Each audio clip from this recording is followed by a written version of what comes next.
देखो, भगवान की कथा सुन के ये हमारे नेत्र छलकने लगे तो समझ लो ये संकेत है। क्यों? ये किसका संकेत है? संकेत इसका कि हम में भक्ति अवतरित हो रही है। ये जो दूसरी रतिमम कथा प्रसंगा, यह जो भक्ति है ये हम में उतर रही है। ये इसका साफल्य कब होगा? कहा जब ये संकेत किया कि हम भक्त इस भक्ति का पालन कर रहे हैं, ये भक्ति हम में है। दूसरी रतिमम कथा प्रसंगा, संकेत यही कि हमारे नेत्रों से अश्रु जब छलकने लगे भगवान की कथा सुन के, समझ लो ये भक्ति सफल है। क्यों? तुलसीदास जी कहते हैं, वर्षा ऋतु रघुपति भगति।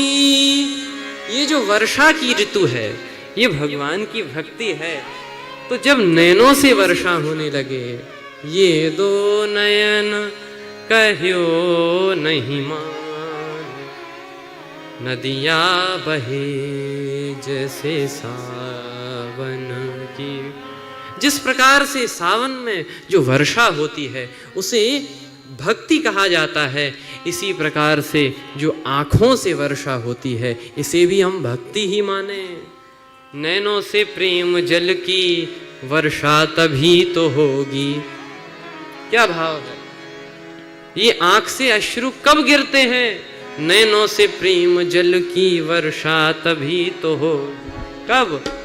घन बन के जब हृदय में घन श्याम आप होंगे। घन बन के जब हृदय में घन श्याम आप होंगे। घन बन के जब हृदय में घन श्याम आप होंगे। घन बन के जब हृदय में घन श्याम आप होंगे। मेरे गम से बेखबर गर श्री राम आप होंगे। मेरे गम से बेखबर गर श्री राम आप होंगे। बर्बाद में हुआ तो बदनाम आप होंगे। बर्बाद में हुआ तो बदनाम आप होंगे।